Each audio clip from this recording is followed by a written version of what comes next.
Most people pass this river and never look back, but the ones who do, they almost never leave. Right now, you're probably researching the French Quarter, the Garden District, maybe Uptown. Everyone does. But nobody asks about the neighborhood sitting right across the water, and that might be the most expensive mistake you make in your New Orleans search. By the end of this video, you'll know exactly whether Algiers Point fits your life, your budget, and your timeline. I'm Margaret Wobnick, born and raised right here in New Orleans, and I handle historic properties on both sides of the river.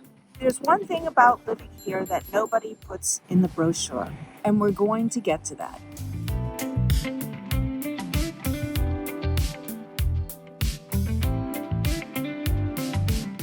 What is Algiers Point, and why does it feel different? So let's start with the basics, because most people relocating to New Orleans generally don't know what Algiers Point is. And once they find out, they can't believe they almost missed it. Algiers Point is the second oldest neighborhood in New Orleans. Founded in 1719, it predates almost everything you've already fallen in love with about this city. The French Quarter, the Garden District, the streetcar lines, Algiers Point was here first. And yet, it sits quietly on the west bank of the Mississippi, directly across from the quarter, like it's been keeping a secret this whole time. Now, technically, it's not an island, but it feels like one. You cross the river and the whole rhythm of the city changes. No traffic lights, narrow streets shaded by old oaks, a pace that the rest of New Orleans gave up decades ago.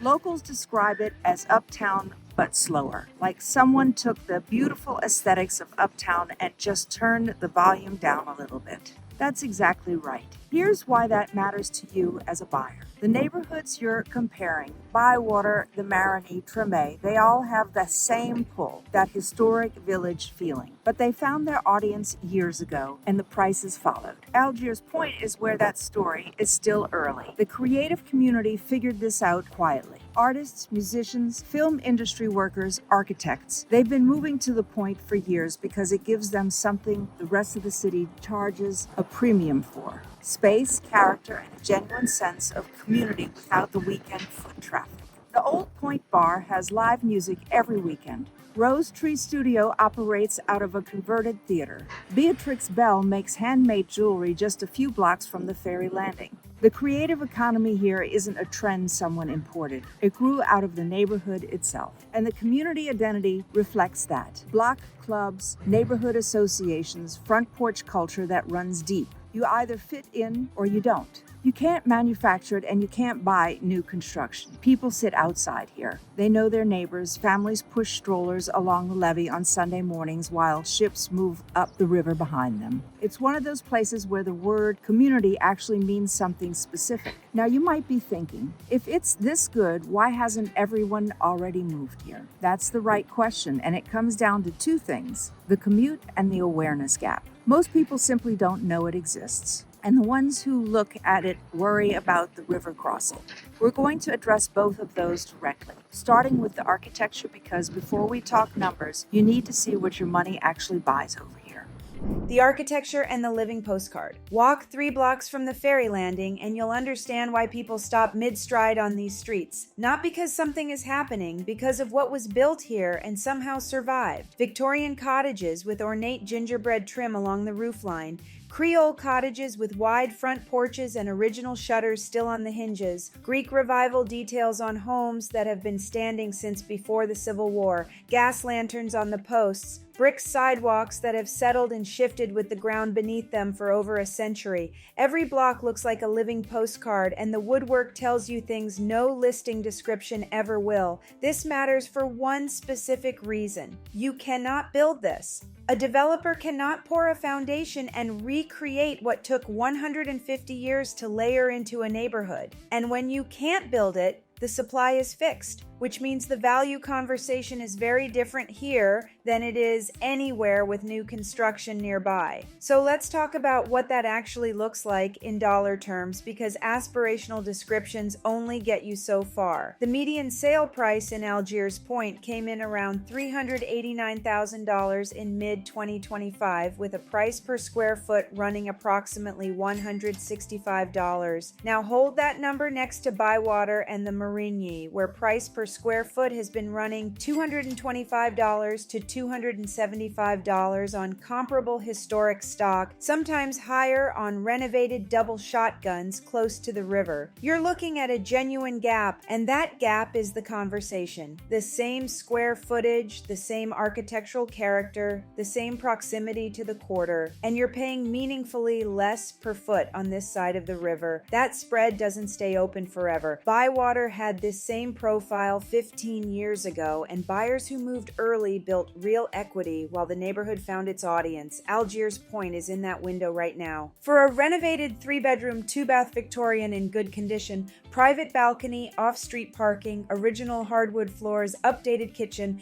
you're realistically looking at a range of $450,000 to $650,000 depending on square footage, condition, and how recently it was renovated. Hot listings in strong condition have been going under contract in around 22 days. Typical listings are sitting closer to 88 days on market right now, which in a buyer's market means you have time to be thorough, and you should be. Get your inspection done right, pull the elevation certificate, and understand exactly what you're buying before you make an offer. Speaking of elevation certificates, this is where Algiers Point has a structural advantage most buyers don't know about until we show them the flood zone map. The neighborhood sits on a natural levee, which means it occupies higher ground than large portions of the city that everyone considers safe. When we pull that map with clients, the reaction is almost always the same. They're surprised. That elevation position translates directly into your monthly payment because flood insurance premiums are tied to your base flood elevation. A higher elevation certificate means a lower annual premium, and on a $500,000 purchase, that difference compounds over time in a way that matters. We'll get much deeper into the citywide insurance picture next week with Lester Co., but the Point's natural levee position is a real advantage, and it's one of the first things we walk through with every buyer considering this neighborhood. So the architecture is genuine, the value gap is real, and the elevation math works in your favor. Now the question is, what does it actually feel like to get to work from here every morning?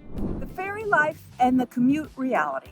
Let's talk about the crossing, because this is the thing that either makes Algiers Point work for you or it doesn't. And I'd rather you know the full picture now than figure it out after you've signed. The Algiers Point ferry is pedestrian and bicycle only. No cars. It runs from the point directly to Canal Street, operated by the RTA, and the river crossing itself takes about 7 minutes. 7 minutes of open water, river air, and one of the best skyline views in the city, as you can see. The schedule runs every 30 minutes, with the first departure from Algiers around 6 a.m. in the morning. Last ferry back from Canal Street is 8:45 p.m., Sunday through Thursday, and 10:45 on Friday and Saturday nights. A single ride runs about $2, and a day pass that covers the ferry plus buses and streetcars runs around $6. For a daily commuter, that math is hard to argue with. During peak hours, roughly 6:30 to 9 in the morning,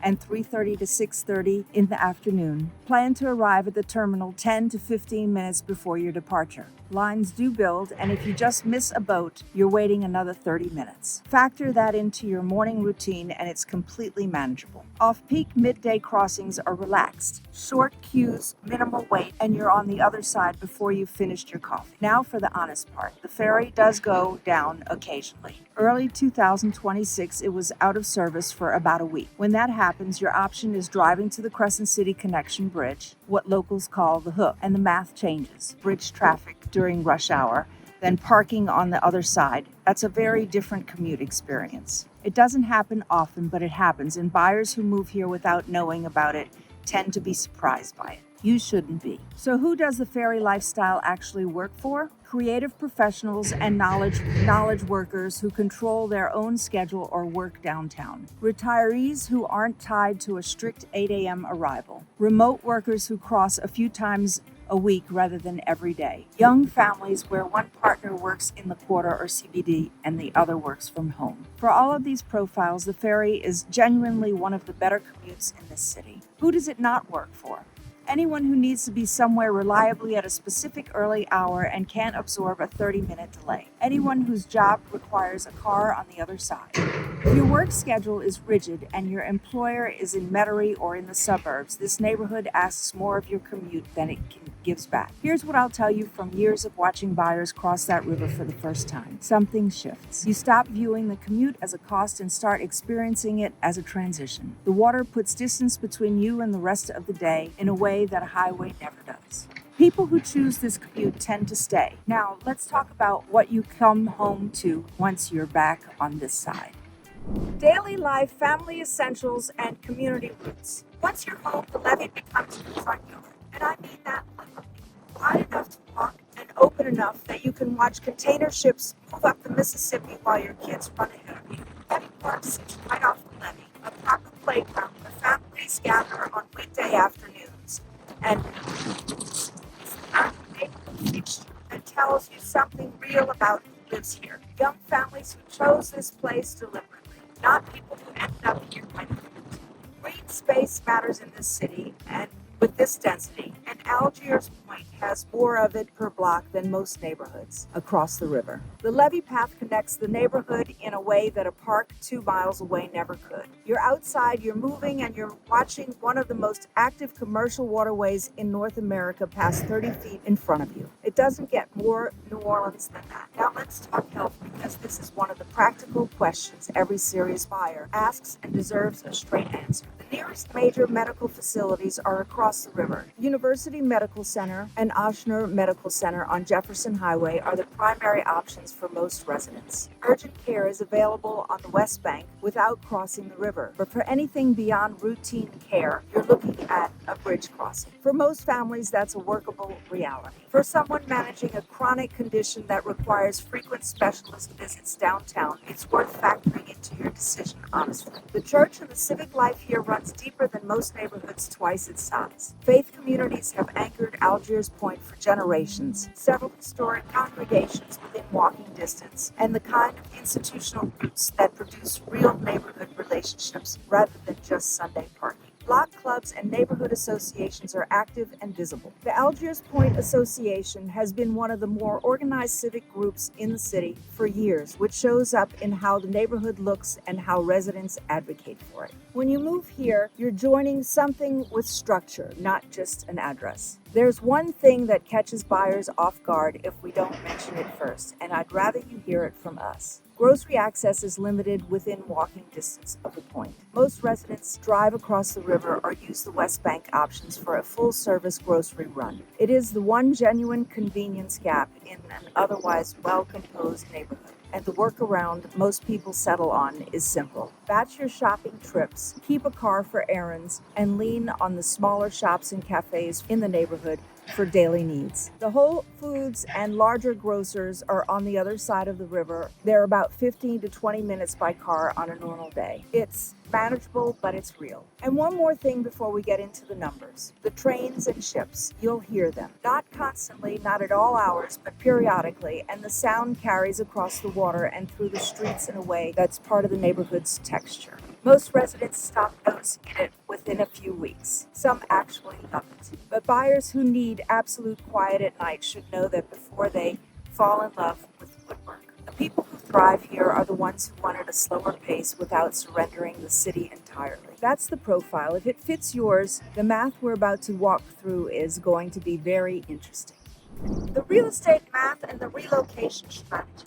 So let's put the full picture together in dollar terms, because this is where the decision either clicks or doesn't. We touched on price per square foot earlier. $165 in Algiers Point versus $225 to $275 in the Bywater, and Community for comparable historic stuff. But the comparison that really moves buyers is when we lay it against Treme. Treme sits closer to the CBD, carries tremendous cultural weight, and commands a premium for it. You'll find renovated shotguns in Treme pushing $300 per square foot, and above it on the right block. At the Point, that same character property, same age, same bones, same architectural detail is priced at nearly half that per foot. That is the gap. And gaps like that have a shelf life. The market dynamics right now actually favor a thoughtful buyer. Days on market in Algiers Point have stretched to around 88 days for a typical listing, and homes are selling at roughly 5% below list price on average. That means you have negotiating room, inspection time, and the ability to ask for concessions without a competing offer pulling the rug out from under you.